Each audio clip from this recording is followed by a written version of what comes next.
दिया केवल 2 साल की थी जब उसके माता पिता का देहांत हो गया था।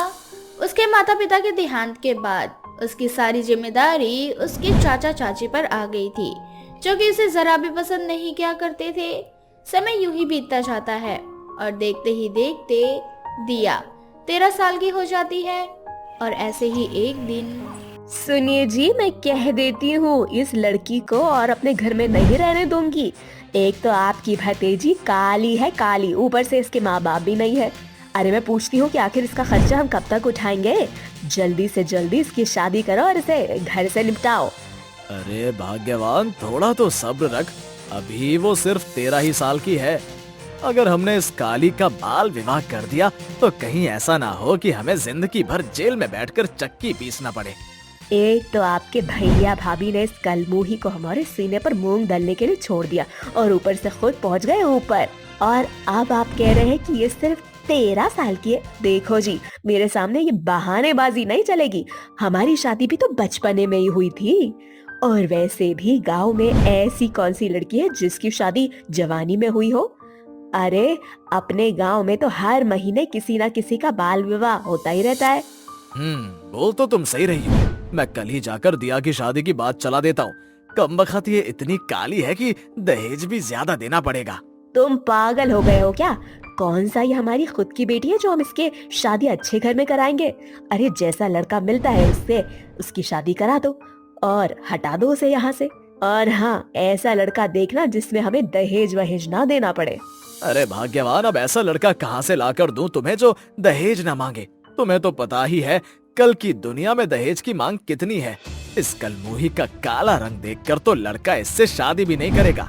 वो सब मैं नहीं जानती। आपको जितना बोला है आप उतना करो, क्योंकि मैं तो इसको दहेज देने वालों में से नहीं हूँ।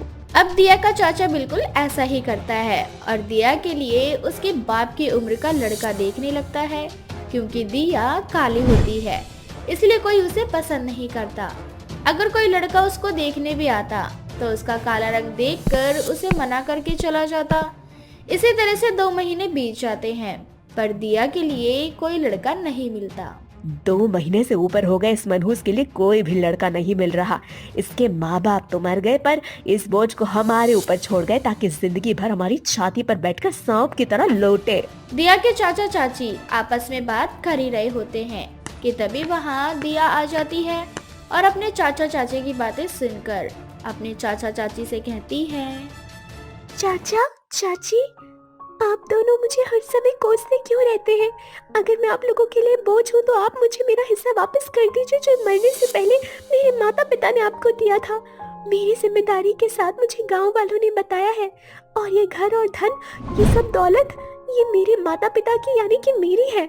देख रहे हो इसकी जुबान, एक तो हमारा ही खा रही है ऊपर से हमें ही सुना रही है। अरे माना कि ये तेरे माँ बाप का है पर तुझे पाला पोसा तो हमने है ना। चल भाग यहाँ से। अगर अभी के अभी मेरे सामने से नहीं गई तो तेरी दोनों टांगे तोड़ दूंगी। अपनी चाची की बात सुनकर दिया वहाँ से डरकर भाग जाती है क्योंकि दिया की चाची उस पर बहुत अत्याचार करती थी। इसलिए वो अपनी चाची का गुस्सा देखते ही वहाँ से भाग जाया करती थी। अब समय यूं ही बीतता जाता है और दिया के लिए राजीव नाम के एक लड़के का रिश्ता आता है जो कि 30 साल का था और उसकी एक संतान भी थी। देखिए भाई, हमें लड़की के रंग रूप से कोई मतलब नहीं है। हमें तो ऐसी लड़की चाहिए जो हमारे पोते का ख्याल रख सके। अरे बहन, अगर ऐसी बात है तो आप बेफिक्र रहिए। हमारी दिया बस दिखने में काली है पर बड़ी ही संस्कारी है। मोहल्ले के सभी बच्चों को वो अकेले ही संभाल लेती है। कहने को तो अभी खुद बच्ची है पर अकल दादी अम्मा वाली है उसकी। अब क्या था, दिया की चाची राजीव नाम के उस लड़के से उसका रिश्ता तय कर देती है। बहुत जल्द राजेश की शादी दिया से हो जाती है। पर जब घर आकर राजेश अपनी दुल्हन का चेहरा देखता है तो उसके पैरों तले जमीन खिसक जाती है और वो अपनी माँ आशा से बोलता है, माँ, ये आपने क्या किया? आपने घूंघट की आड़ में मेरी शादी इस बच्ची से करवा दी। अरे मैं पूछता हूँ, जो लड़की खुद अभी 13-14 साल की है वो मेरे 1 साल के बच्चे को कैसे संभालेगी? राजीव, तू एक बच्चे का बाप है। तुझे कोई ऐसी लड़की नहीं मिलेगी जो तेरे बच्चे को संभाल सके और एक माँ बाप की तरह प्यार दे सके। दिया खुद बिना माँ बाप के पली बड़ी है। माना कि उसकी उम्र कम है पर उसके अंदर तुझसे भी ज्यादा समझदारी है। आप सब पागल हो चुके हैं। दिल तो कर रहा है कि आप सबके ऊपर केस कर दूं, पर मैं ऐसा नहीं कर सकता, क्योंकि चाहे आप जैसी भी हो, लेकिन हो तो मेरी माँ ही ना। अब मैं अपने बेटे की जिम्मेदारी खुद उठा लूंगा।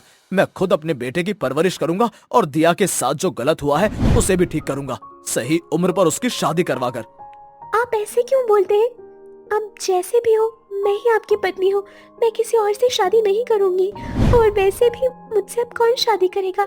एक तो मैं काली और ऊपर से शादीशुदा। भला छोड़ी हुई औरत से कौन शादी करता है?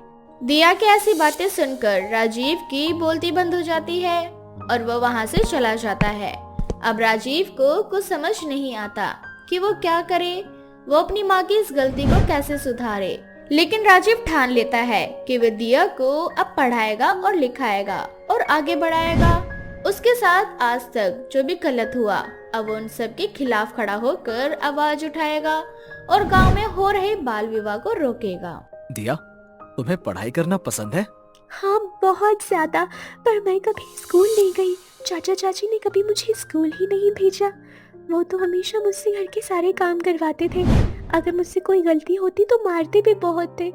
आप तो नहीं मारेंगे ना अगर मुझसे कोई गलती होगी तो? नहीं, बिल्कुल भी नहीं। पर मुझसे वादा करो कि तुम मेरे बेटे का ख्याल रखने के साथ साथ अपना भी ख्याल रखोगी और मेरी कही हर बात मानोगी और खूब पढ़ाई करोगी, ताकि जब तुम बड़ी हो तो अपनी पसंद का जीवन साथी ढूंढ सको। अब ये मत कहना कि तुमसे कोई शादी नहीं करेगा, क्योंकि हमारा समाज, हमारा देश बहुत आगे बढ़ चुका है। बस इस गांव के ही लोग पीछे रह गए हैं। अब इन्हीं को मुझे रास्ते पर लाना है।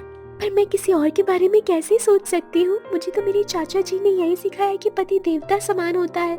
भला देवता का घर कोई छोड़ के जाता है? दिया, बस मुझे यहाँ यही तो बदलाव करना है। यहाँ पर जो पति को देवता का रूप मानते हैं, बस यही बदलाव करना है, क्योंकि इंसान सिर्फ इंसान होता है, इंसान कभी भगवान नहीं बनता। मैं कुछ समझी नहीं। आप क्या कहना चाह रहे हैं? कुछ नहीं, समय आने पर तुम खुद समझ जाओगी। खैर छोड़ो इन सबको। अब तुम मुझे ये बताओ कि तुम मेरी सारी बात मानोगी ना? ठीक है, मैं आपकी सारी बात मान लूंगी।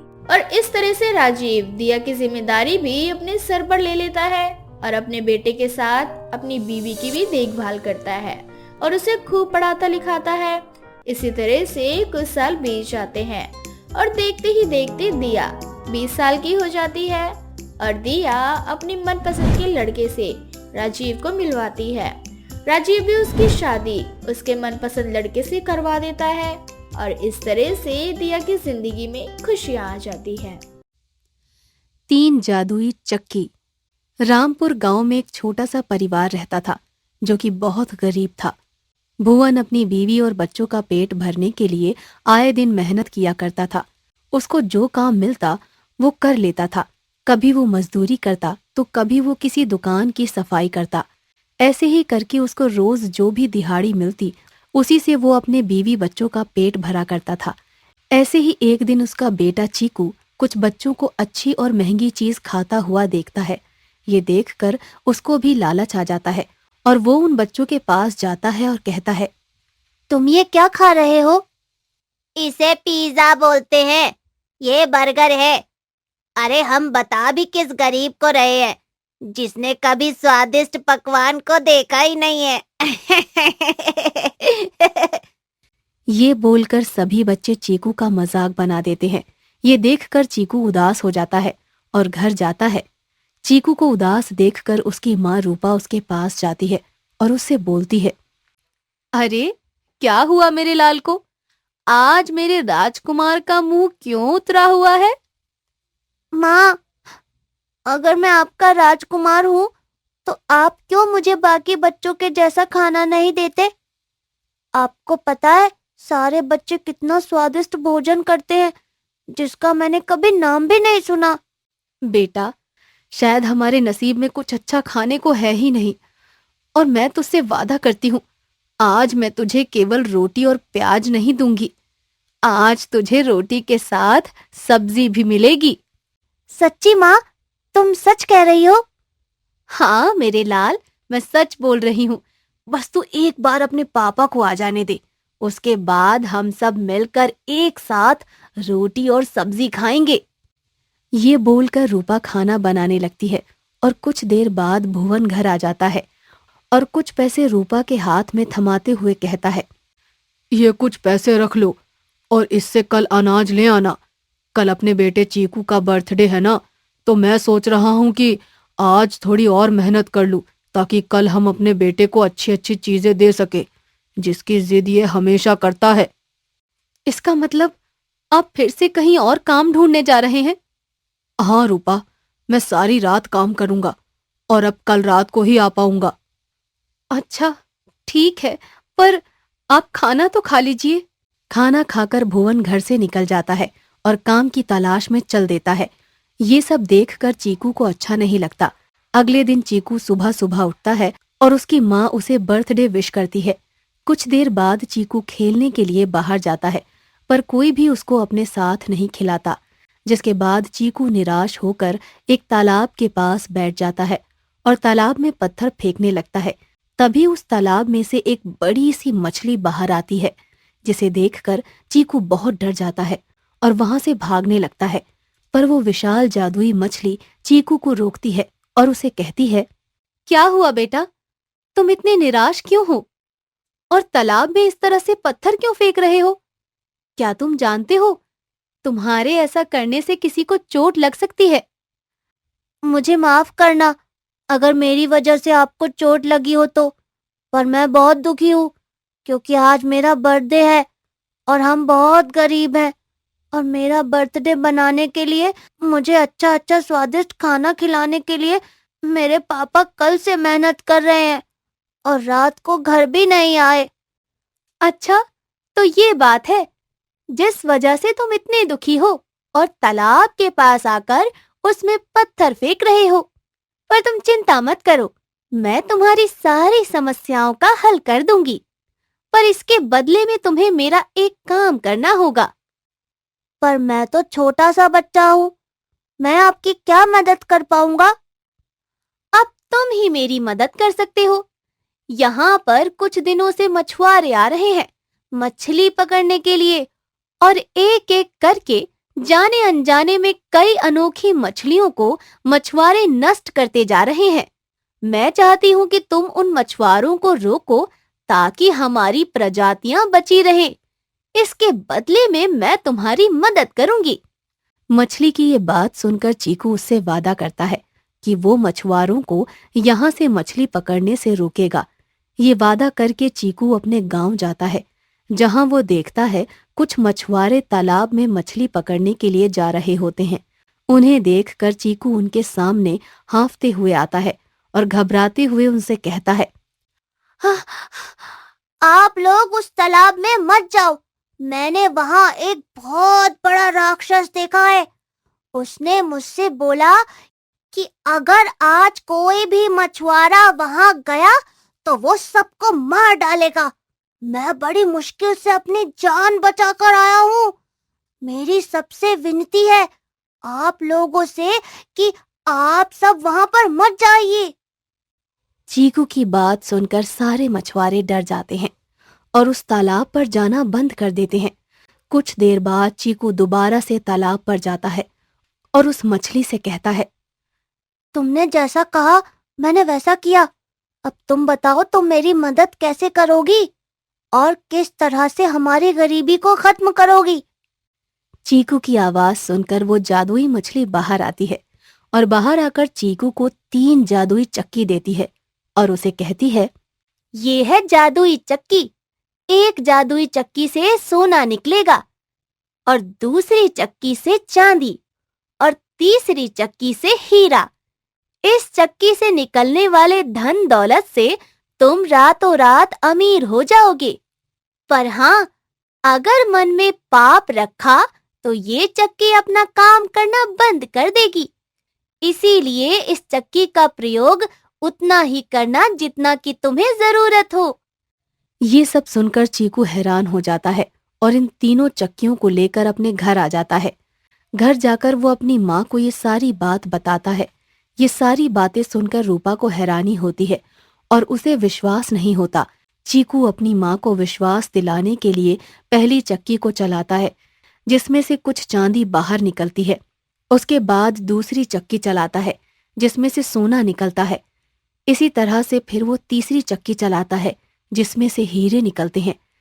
ये सब देखकर रूपा आश्चर्यचकित रह जाती है और शाम को जब भुवन घर आता है तो वो ये सारी बातें भुवन को बताती है। ये सब जानकर भुवन रूपा और चीकू से कहता है, सच में ये जादुई चक्की है, पर हमें इन जादुई चक्कियों का कोई गलत इस्तेमाल नहीं करना। हम जरूरत के अनुसार इस चक्की का प्रयोग करेंगे। और अभी जो इनमें से कुछ जेवर निकले हैं, मैं सोच रहा हूँ कि इन सोने चांदियों को बेचकर कुछ पैसे ले आता हूँ, जिससे आज हम अपने बेटे का बर्थडे मनाएंगे। ये बोलकर भुवन कुछ सोने और चांदी लेकर जाने लगता है, पर ये सब उसका एक पड़ोसी देख लेता है और वो उस चक्की की चोरी करने की सोचता है। रात को जब भुवन अपने बेटे का बर्थडे मनाता है तो वो अपनी बीवी बच्चों के साथ सो जाता है, जिसके बाद उसका पड़ोसी चुपके से उसके घर में आ जाता है और उसकी चक्की को उठाकर ले जाता है और उस चक्की को चलाने लगता है। पर उस चक्की से ना तो सोना निकलता है और ना ही चांदी और ना ही हीरे। उस चक्की से निकलता है तो सिर्फ नमक। ये देखकर उसका पड़ोसी हैरान हो जाता है और खुद से कहता है, ये कैसी बकवास चक्की है, इसमें तो सिर्फ नमक आ रहा है। लगता है इसको चलाने में कोई मूल मंत्र है जो सिर्फ उसके परिवार को पता है। एक काम करता हूँ, इस चक्की को वापस भुवन के घर रख आता हूँ और कल सारे गांव वालों को इस चक्की की सच्चाई बता दूंगा।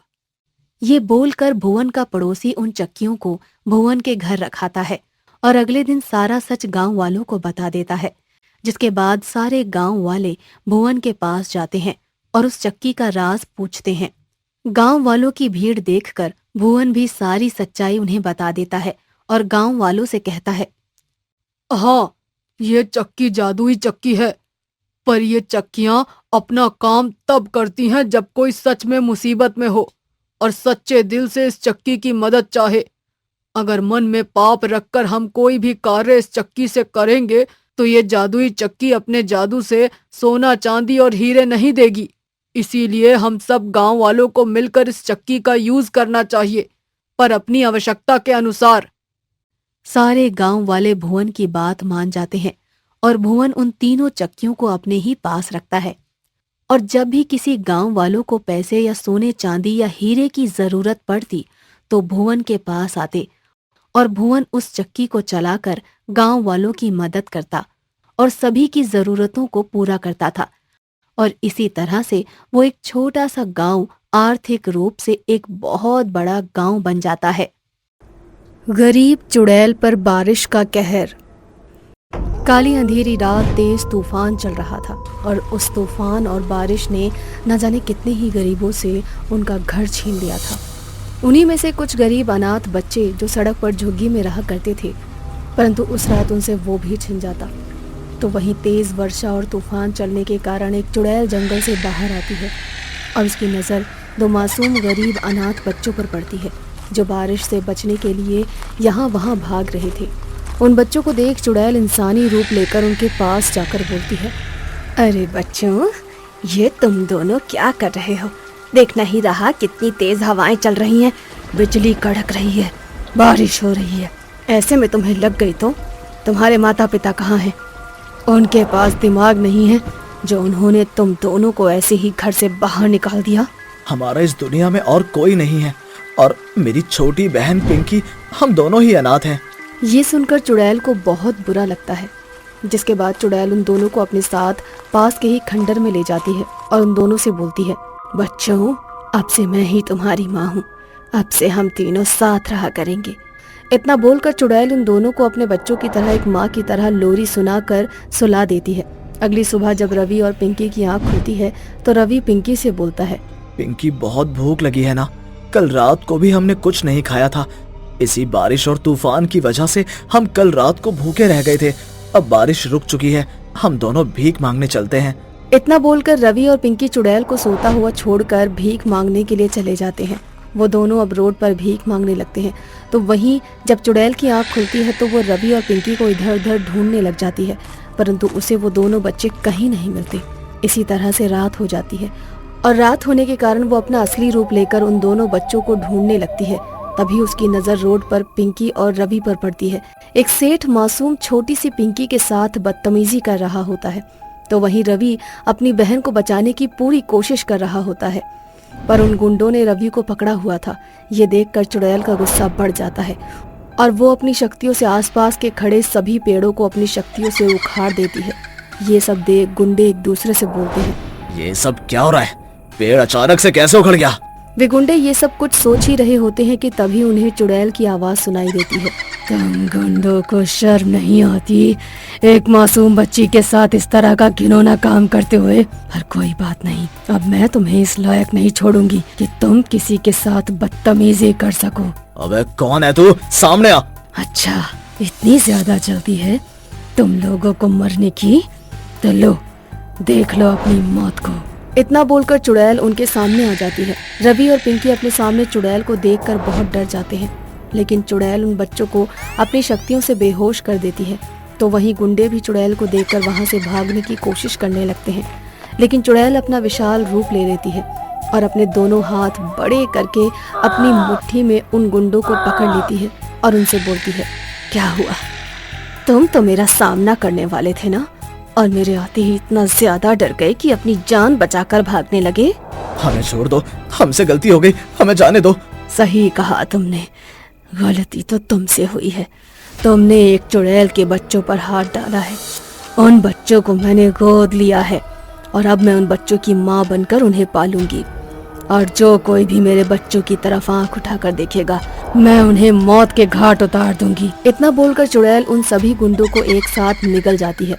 अब कुछ देर बाद जब रवि और पिंकी को होश आता है तो चुड़ैल अपना एक बार फिर से इंसानी रूप धारण करके पिंकी और रवि से बोलती है, मेरे बच्चों, तुम दोनों कहाँ चले गए थे? तुम्हें पता है मैं सुबह से तुम्हें कितना ढूंढ रही हूँ। देखो रात हो चुकी है, तुम्हारे पास रहने खाने की कोई जगह नहीं है। अब से मैं ही तुम्हारी माँ हूँ।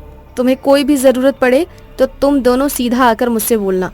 अब रवि और पिंकी भी उसे अपनी माँ मानने लगते हैं और उसी चुड़ैल के साथ रहने लगते हैं। अब चुड़ैल पिंकी और रवि के साथ उसी खंडर में रहने लगती है और लोगों के घरों में जाकर काम किया करती। सब कुछ सही चल रहा होता है। तभी एक दिन जब चुड़ैल इंसानी रूप लेकर काम करने के लिए जाती है तो कुछ लोग आकर पिंकी और रवि को खरी खोटी सुनाने लगते हैं और वहाँ से चले जाते हैं। शाम को जब चुड़ैल घर आती है तो पिंकी चुड़ैल से बोलती है, माँ, हमें भी अच्छे अच्छे साफ कपड़े चाहिए। हमें भी स्कूल जाना है और पढ़ना लिखना है बाकी बच्चों की तरह। हाँ बेटा, बस कुछ दिन की बात है, फिर एक दिन हमारे पास भी हमारा अपना घर होगा, तुम्हारे पास भी अच्छे कपड़े होंगे और तुम दोनों भी स्कूल जा पाओगे। पर मेरे बच्चों, आज ऐसा क्या हुआ है जो तुम इतने ज्यादा उदास हो और ऐसी बातें कर रहे हो? माँ, आपके जाने के बाद यहाँ कुछ सेठ आए थे। उन्होंने हमें कचरा बोला और ये भी बोला कि अगर हम 2 दिन में ये जगह खाली नहीं करेंगे तो वो लोग हमें हमारी सही औकात दिखा देंगे। नहीं मेरे बच्चों, तुम कोई कचरा नहीं हो। तुम भी उन्हीं लोगों की तरह एक साधारण इंसान हो। जिसने मेरे बच्चों का दिल दुखाया है उसे उसके किए की सजा जरूर मिलेगी। इतना बोलकर चुड़ैल रवि और पिंकी को खाना खिलाकर सुला देती है और जब रवि और पिंकी सो जाते हैं तो चुड़ैल अपना असली रूप धारण करके सेठ के घर जाती है और उन्हें भी एक खौफनाक मौत दे देती है। अब इसी तरह रवि और पिंकी को जो भी कोई तंग करता, चुड़ैल इसी तरह से उन्हें मार दिया करती। ऐसे ही एक शाम रवि और पिंकी कुछ बच्चों के साथ बाहर खेल रहे होते हैं। तभी एक बच्चे से रवि की लड़ाई हो जाती है। वो बच्चा रवि को मारता है, जिस वजह से रवि के मुंह से खून निकलने लग जाता है। ये देखकर चुड़ैल अपने गुस्से पर काबू नहीं कर पाती और सबके सामने अपने चुड़ैल रूप में आकर उस बच्चे को अपनी मुट्ठी में पकड़ लेती है और उससे बोलती है, तेरी इतनी हिम्मत कि तूने मेरे बेटे को मारा, अब तुझे इसका अंजाम भुगतना पड़ेगा दुष्ट बच्चे। नहीं माँ, इसे मत मारो। रवि और पिंकी बार बार चुड़ैल से बोलते हैं कि उस बच्चे को ना मारे, लेकिन चुड़ैल किसी की नहीं सुनती। अब तेज बारिश होने लगती है और बिजली कड़कने लगती है, जिसमें से एक बिजली पिंकी के ऊपर गिर जाती है और रवि चुड़ैल से बोलता है, तुम हमारी माँ नहीं, एक चुड़ैल हो और आज तुमने मुझसे मेरी बहन को छीन लिया। अगर तुमने मेरे दोस्त को मारा तो मैं भूल जाऊंगा कि तुमने हमें खाना खिलाया और माँ वाला प्यार दिया था चुड़ैल। रवि के मुंह से चुड़ैल शब्द सुनते ही चुड़ैल की आंखें खुल जाती हैं और वो उस मासूम बच्चे को नीचे गिरा देती है। भारी वर्षा होने लगती है और वो देखती है कि बिजली पिंकी के ऊपर गिर गई है, जिस वजह से पिंकी की मौत हो जाती है। ये सब देखकर चुड़ैल बहुत रोती है और खुद से बोलती है, बारिश का ऐसा कहर टूटा है मुझ पर कि मुझसे मेरे बच्चे छिन गए। रवि को मेरा असली रूप पता चल गया। मेरी बेटी पिंकी मर गई। मैं कितनी खुशहाल जिंदगी जी रही थी, पर अपने गुस्से में आकर मैंने सब बर्बाद कर दिया। रवि बेटा, माना कि मैं एक चुड़ैल हूँ, पर मैंने कभी तुम दोनों पर कोई आंच नहीं आने दी। एक चुड़ैल कभी माँ नहीं बन सकती। अगर मुझे और पिंकी को पता होता कि तुम एक चुड़ैल हो तो हम तुम्हें माँ के रूप में कभी नहीं अपनाते। आज सिर्फ और सिर्फ तुम्हारी वजह से इस बारिश में मेरी बहन के ऊपर बिजली गिरी और वो मर गई। वो तुम्हें रोकती रही पर तुमने उसकी एक नहीं सुनी। अब मुझे तुम्हारे साथ नहीं रहना। मैं अकेले था और मुझे अब अकेले ही रहना है। चली जाओ तुम यहाँ से। अगर तुम यहाँ से नहीं गई तो मैं भी पिंकी की तरह मर जाऊंगा। रवि की ये बात सुनकर चुड़ैल वहां से गायब हो जाती है, जिसके बाद अब रवि एक बार फिर से पहले वाली जिंदगी जीने लगता है। तो वहीं दूसरी ओर चुड़ैल बिना रवि के सामने आए उसके आसपास रहकर उसकी हिफाजत करती है।